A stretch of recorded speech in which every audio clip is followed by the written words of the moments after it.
రబ్బాని తెలుగు కథలు. అందరికీ నమస్కారం. ఈరోజు మనం తెలుసుకోబోతున్న స్టోరీ నిజమైన ప్రేమ 3వ భాగం. రాఘవయ్య రామారావుకి ఫోన్ చేసి జరిగిన విషయమంతా చెప్పి క్షమించమని అడుగుతాడు. మరునాడు రాఘవయ్య బ్యాంకు నుంచి డబ్బులు తీసుకువచ్చి వేణుకు ఇస్తాడు. వేణు డబ్బులు తీసుకొని హైదరాబాద్ వెళ్తాడు. రాఘవయ్య రిటైర్ అవడంతో ఇల్లు గడవడం కష్టంగానే ఉండేది. ప్రసాద్ ఇచ్చే అద్దె డబ్బులతో, అలాగే తనకు వచ్చే పెన్షన్ డబ్బులతో ఎలాగో అలా ఇంటిని నెట్టుకొచ్చేవాడు. ఈ విధముగా జరుగుతుండగా లలిత ఇంటర్మీడియట్ ఫస్ట్ క్లాస్లో పాస్ అవుతుంది. ఈ విషయం తెలుసుకున్న ప్రసాద్ లలితకి ఒక డ్రెస్ తీసుకొని వస్తాడు. కంగ్రాట్స్ లలిత, ఇంటర్ ఫస్ట్ క్లాస్లో పాస్ అయ్యేవాట కదా? అవునండి. లలిత, నా తరపున ఈ చిరుకానుక అంటూ తాను తీసుకువచ్చిన డ్రెస్సును లలితకిస్తాడు. లలిత ఆ డ్రెస్ను చూసి, చాలా బాగుందండి. అయినా ఇంత ఖరీదైన డ్రెస్ ఎందుకు తీసుకొచ్చారండి? నువ్వు ఫస్ట్ క్లాస్లో పాస్ అయ్యావు కదా, అందుకే తీసుకొచ్చాను. కావ్య మాత్రం వేణు వంక కోపంగా చూస్తుంది. ప్రసాద్ అక్కడ నుండి వెళ్తాడు. కావ్య, నిన్ను ఒక్క మాట అడుగుతాను. ఏంటమ్మా, ప్రసాద్ అంటే నీకెందుకంతా చిరాకు? నాకేం చిరాకు? పోనీ అసహ్యమా? చచా, అదేం లేదమ్మా. మరెందుకు అతన్ని విరోధిలా చూస్తావు? అతను నీతోటి ఏనాడైనా అసభ్యంగా ప్రవర్తించాడా? లేదమ్మా, అతను చాలా మంచివాడు. మనలో ఒకడిలా కలిసిపోయాడు. మన కష్టాలు తన కష్టాలుగా, మన సుఖాలు తన సుఖాలు అనుకుంటాడు. అతను మనసు నొప్పిస్తే మా మనసు నొప్పించినట్లు ఉంటుంది, మర్చిపోకు. అవును కావ్య, ప్రసాద్ ఎంతో సంస్కారవంతుడు.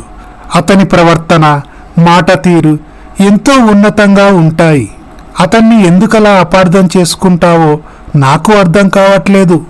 అప్పుడు కావ్య ఏమీ మాట్లాడదు. ఇలా ఒకరోజు, సుశీల, మన అబ్బాయి వెళ్ళి నెల రోజులవుతున్నా ఇంతవరకు అతని గురించి ఎటువంటి సమాచారము లేదు. అక్కడ వాడు ఎలా ఉన్నాడో ఏమో. మన అబ్బాయి ఉద్యోగంలో చేరి ఉంటాడు. అయినా వాడు వెళ్ళి నెల రోజులే అవుతుంది కదా. అప్పుడే సెలవు పెట్టి ఎలా వస్తాడు? వీలు చూసుకొని వాడే వస్తాడు. నాకు ఇంట్లో ఏమీ తోచడం లేదు. నేను ఏదైనా ఉద్యోగం చేస్తాను. అయినా మీరిప్పుడు ఉద్యోగం చేయడం అవసరమా? ఈ వయసులో మీకు ఉద్యోగం ఎవరిస్తారండి? నాకు తెలిసిన ఫ్రెండ్ ఒక అతను ఉన్నాడు. అతన్ని వెళ్ళి అడుగుతాను. అలా బయటికి వెళ్ళి ఉద్యోగం చేస్తే 4 రాళ్ళు వస్తాయి. 4 రోజులైతే మన అబ్బాయి వేణు డబ్బులు పంపిస్తాడు. అప్పుడు ఇంట్లో డబ్బులకు ఇబ్బంది ఉండదు. అంతవరకు నేను ఉద్యోగం చేస్తాను. సరే, వెళ్ళిరండి. ఇలా రాఘవయ్య స్నేహితుడి ఆఫీస్కి వెళ్తాడు. అతను నమస్కరించి, రాఘవయ్య గారు, అంతా కులాసాయేనా? కులాసాయేనండి. మీ అబ్బాయికి ఉద్యోగం వచ్చిందట కదా? అవునండి. ఇక మీ కష్టాలన్నీ తీరినట్లే. మీరు రిటైర్మెంట్ లైఫ్ ఎంజాయ్ చేస్తున్నారు. ఇక్కడ మేము చచ్చేంత వరకు గొడ్డు చాకరీ చేయాల్సిందే. ఈ ప్రైవేట్ కంపెనీలో జాబ్స్ అంటేనే ఇలా ఉంటాయి. ఇలా మాట్లాడుతుండగా అతనికి ఫోన్ వస్తుంది. అతను ఫోన్లో కాసేపు మాట్లాడి, రాఘవయ్య గారు, ఉద్యోగం ఉద్యోగం అంటూ ఫోన్లు చేసి తెగ విసిగిస్తున్నారు. ఇక్కడ మా ఎండి మాకు జీతాలు ఇవ్వడానికే ఇబ్బంది పడుతున్నాడు. ఈ పరిస్థితుల్లో అతను కొత్త ఉద్యోగులను ఎలా తీసుకుంటాడు? అప్పుడు రాఘవయ్యకు విషయం అర్థమవుతుంది. తన స్నేహితుడితో కాసేపు మాట్లాడి రాఘవయ్య అక్కడి నుండి వెళ్తాడు. ఇలా తన స్నేహితుల దగ్గరికి వెళ్ళి ఉద్యోగం అడిగినా ఎవరూ అతనికి ఉద్యోగం ఇవ్వరు. ఈ విధంగా జరుగుతుండగా వేణు దగ్గర నుండి ఉత్తరం వస్తుంది. సుశీల, మన అబ్బాయి ఉత్తరం రాశాడు. అప్పుడు సుశీల, లలిత అక్కడికి వస్తారు. అలాగే ఈ మాటలు విన్న ప్రసాద్ అక్కడికి వస్తాడు. ఇంతకీ ఏం రాశాడు నాన్నా? ఉద్యోగంలో జాయిన్ అయ్యాడా? అప్పుడు రాఘవయ్య ఉత్తరం చదవసాగాడు. నాన్నగారికి నమస్కారం. నాకు ఉద్యోగం వస్తుందని, అన్ని వివరాలతో ఉత్తరం రాస్తానని మీరు ఎంతో ఆశగా ఎదురుచూస్తున్నారు. కానీ నేను మీకు ఇలాంటి ఉత్తరం రాయాల్సి రావడం నా దురదృష్టం. చెల్లెల పెళ్లి చెడగొట్టి తీసుకెళ్లిన డబ్బు నాకు ఉద్యోగం తెచ్చిపెట్టలేదు, చావును తెచ్చిపెట్టింది. నేను అన్యాయమైపోయాను నాన్న. ఆ ఉద్యోగం, డిపాజిట్ అంతా బోగస్. నేనొక చదువుకున్న మూర్ఖుడిని. వాళ్ళు పన్నిన వలలో తేలిగ్గా పడిపోయాను. ఎన్నో విధాలుగా ఆ డబ్బులు రాబట్టాలని ప్రయత్నించి నవ్వుల పాలయ్యాను. కానీ పైసా రాబట్టలేకపోయాను. నాన్న, ఈ పరిస్థితుల్లో నేను రాలేను, వచ్చి నా ముఖం మీకు చూపించలేను. తన జీవితం నాశనం చేసినందుకు కావ్యకి క్షమాపణ చెప్పానని నా మాటగా చెప్పండి. ఈ వయసులో మీకు పితృశోకం కలిగిస్తున్నందుకు మీరు అమ్మ నన్ను క్షమించండి. నేను ఈ లోకం నుండి శాశ్వతంగా వెళ్ళిపోతున్నాను. నన్ను వెతకడానికి ప్రయత్నించవద్దు, ఎటువంటి ఫలితం ఉండదు. ఎందుకంటే మీకు ఈ ఉత్తరం అందేసరికి నేను ఈ లోకాన్నే వదిలిపోతాను. మరోసారి మీ అందరి దగ్గర క్షమాపణ కోరుకుంటున్నాను. సెలవు. రాఘవయ్య ఒక్కసారి షాక్ అవుతాడు. వేణు అంటూ కన్నీళ్లు పెట్టుకుంటాడు. సుశీల, మన అబ్బాయి ఇక లేడు, ఈ లోకాన్ని వదిలి వెళ్ళిపోయాడు. ఈ మాటలు విన్న సుశీల, కావ్య, లలిత కన్నీళ్లు పెట్టుకుంటారు. ఇటు ప్రసాద్ బాధపడతాడు. రాఘవయ్యకి కొడుకు చనిపోయాడన్న షాక్లో పక్షవాతం వస్తుంది. ప్రసాద్ డాక్టర్ను తీసుకొని వస్తాడు. డాక్టర్ చెకప్ చేసి, ఇతనికి పక్షవాతం వచ్చింది, జాగ్రత్తగా చూసుకోండి, సమయానికి ఈ మందులు వాడితే ఫలితం ఉంటుంది అని డాక్టర్ మందులు రాసి ఇస్తాడు. కావ్య వాళ్ళ అన్న చనిపోయాడన్న విషయం తెలుసుకున్న నీరజ కావ్య ఇంటికి వస్తుంది. సారీ కావ్య, మీ అన్నగారు చనిపోయారంట కదా, ఎలా జరిగింది? అతనికి భగవంతుడు ఆయుష్ అంతే రాశాడు. ఇదంతా నా తలరాత. కష్టాలు ఒకదాని తర్వాత ఒకటి వచ్చాయి. కావ్య, నువ్వు ఎవరికి ఏనాడు ఏ హాని తలపెట్టని దానివి. నీకే ఇలాంటి కష్టాలు రావడం బాధగా ఉంది.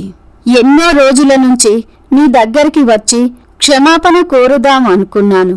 క్షమాపణ ఎందుకు నీరజ? నేను నిన్ను కాలేజీ రోజుల్లో చాలా అవమానించాను. ఆ విషయం నేను ఎప్పుడో మర్చిపోయాను. నా మీద కోపం పోయినట్టే కదా. నిజానికి అవినాష్ చాలా మంచివాడు. నేనే అతన్ని ఆట పట్టించాను. నీరజ, జరిగిన దానికి అవినాష్ కూడా చాలా బాధపడ్డాడు. మీ ఇద్దరి మధ్య రాజీ కుదిరిందా? నేనే అతన్ని క్షమించమని అడిగాను. ఇలా వాళ్ళు కాసేపు మాట్లాడుకుంటారు. నీరజ రాఘవయ్యను పలకరించి కాసేపు అతనితో మాట్లాడుతుంది. కావ్య, ఇక నేను వెళ్ళొస్తాను అని చెప్పి అక్కడ నుండి వెళుతుంది. ఆ రోజు సాయంత్రం అవినాష్ కావ్య ఇంటికి వస్తాడు.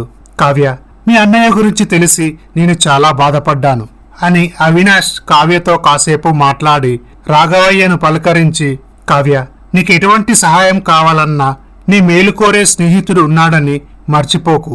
ఇలా అవినాష్, నీరజ తరచూ కావ్య ఇంటికి వచ్చి కావ్యకి ధైర్యం చెప్పేవారు. రాఘవయ్య నెమ్మదిగా కోలుకుంటున్నాడు.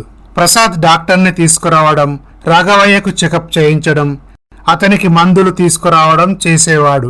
ఇంటికి కావలసిన సరుకులు కూడా తీసుకొచ్చేవాడు. ఇలా ఒకరోజు, ఏమండి, నాకు తెలిసినంత వరకు వేణు ఆత్మహత్య చేసుకునేంత పిరికివాడు కాదు. అంటే మా అబ్బాయి బతికున్నాడంటావా బాబు? ఉండొచ్చు, చూద్దాం. ఇలా రోజులు గడుస్తూనే ఉన్నాయి. రాఘవయ్య మందులకు, ఇంట్లో సరుకులకు డబ్బులు సరిపోవడం లేదు. ఒకరోజు అవినాష్ ఇంటికి వస్తాడు. అవినాష్, ఇన్ని బాధల్లోనూ నేను ధైర్యంగా ఉన్నానంటే అది కేవలం నీ మాటల వల్లే. ఇంట్లో ఎవరి ధోరణిలో వాళ్ళున్నారు. నిజంగా ఇలాంటి సమయంలో నువ్వు లేకపోతే నాకు పిచ్చెక్కిపోయేది. కావ్య, ఈ డబ్బులు నీ దగ్గర ఉంచు, అప్పుగానే. వద్దు అవినాష్, డబ్బిచ్చి మన స్నేహాన్ని కలుషితం చేయొద్దు. ఇందులో కలుషితం ఏముంది కావ్య? స్నేహితులం అన్నాక ఇచ్చిపుచ్చుకోకూడదా? అప్పు తీసుకోవడం తేలికే, కానీ అది ఎలా తీర్చడం అన్నదే సమస్య. ఈ రోజు డబ్బులిస్తారు, 4 రోజులు గడుస్తుంది. ఆ తర్వాత మళ్ళీ డబ్బు అవసరం అవుతుంది, మళ్ళీ ఇస్తారు. మళ్ళీ 4 రోజులు గడిచాక డబ్బు అవసరం ఉంటే నేను మిమ్మల్ని అడుగుతాను. ఇలా మీరు నాకు ఎన్నిసార్లు డబ్బులు ఇవ్వగలరు? అందుకే మనం స్నేహితుల్లా ఉండిపోవాలంటే ఈ డబ్బు లావాదేవీలు వద్దు. అయితే మరి నీ కష్టాలు తీరేదేలా కావ్య? నా కష్టాలు తీర్చేది ఆ భగవంతుడే. నువ్వేదైనా జాబ్ చేయొచ్చు కదా? నాకు జాబ్ చేయాలనే ఉంది, కానీ మా నాన్నగారికి ఆడవాళ్లు జాబ్ చేయడం ఇష్టముండదు. ఇటువంటి పరిస్థితుల్లో కూడానా? అతనికి పరిస్థితులు వివరించి చెబితే సరిపోతుంది. ఇంటి పరిస్థితులు ఆయనకు తెలియదంటావా? కాని ఆయన గురించి నీకు తెలియదు. ఇంట్లో అందరూ ఆయన మాటకు కట్టుబడి ఉండాల్సిందే. అసలే ఆయన ఆరోగ్యం బాగాలేదు. ఇలా అవినాష్ కావ్యతో కాసేపు మాట్లాడి అక్కడ నుండి వెళ్తాడు. ఒకరోజు కావ్య రాఘవయ్య గదికి వెళ్తుంది. నాన్న, మీ ఆరోగ్యం ఎలా ఉంది? ఎలా ఉంటుందమ్మా, ఇదేమైనా సామాన్య రోగమా? కూర్చోనివ్వదు, నిల్చోనివ్వదు. ఆ భగవంతుడు నన్ను ఎప్పుడు తీసుకెళ్తాడో. బాధపడకండి నాన్న, మీరు త్వరలోనే కోలుకుంటారు. మీకో విషయం చెప్పాలి. ఏంటమ్మా? మీరు కోపగించుకోనంటే చెప్తాను. సరే చెప్పమ్మా. నేను ఉద్యోగం చేస్తాను నాన్నా. ఏంటి, నువ్వు ఉద్యోగం చేస్తావా? అవును నాన్న, ఇంట్లో ఖర్చులకు చాలా ఇబ్బందిగా ఉంది. అయితే పస్తులుండండి, లేదంటే ఇంటిల్లిపాది ఇంత విషం తాగి చావండి. అంతేగాని ఆడది సంపాదిస్తే తింటూ కూర్చునే దౌర్భాగ్య స్థితిలో నేను లేను. ఈ మాటలు విన్న సుశీల అక్కడికి వస్తుంది. మీరు ఆవేశపడకండి, అది రేపో మాపో పెళ్లి చేసుకొని వెళ్ళిపోతుంది. అదే ఉద్యోగం చేస్తుందండి. నేను దానికి సర్ది చెప్తాలే. కావ్య, నువ్వు ముందు ఇక్కడి నుండి వెళ్ళు. అది కాదమ్మా, ఇంట్లో ఎవరు పని చేయకుంటే ఇల్లెలా గడుస్తుంది? నేను పోషిస్తాను. మంచం నుండి లేవలేని స్థితిలో ఉన్న మీరు ఏ ఉద్యోగం చేస్తారు? అయినా మీరు ఆరోగ్యంగా ఉన్నప్పుడే మీకు ఎవరూ ఉద్యోగం ఇవ్వలేదు. అప్పుడు రాఘవయ్య ఏమీ మాట్లాడకుండా మౌనంగా ఉంటాడు.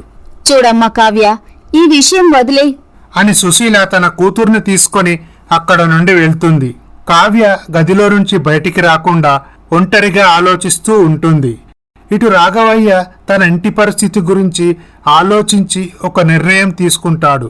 ఆ రోజు రాత్రి అందరూ పడుకున్నాక ఆత్మహత్య చేసుకుందామని ఆరుబయట ఉన్న బావి దగ్గరికి వస్తాడు.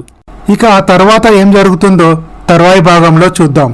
ఈ స్టోరీ కనుక మీకు నచ్చినట్లయితే మా ఛానల్ని సబ్స్క్రైబ్ చేసుకోండి, లైక్ చేయండి, షేర్ చేయండి, కమెంట్ చేయండి. Thank you for watching.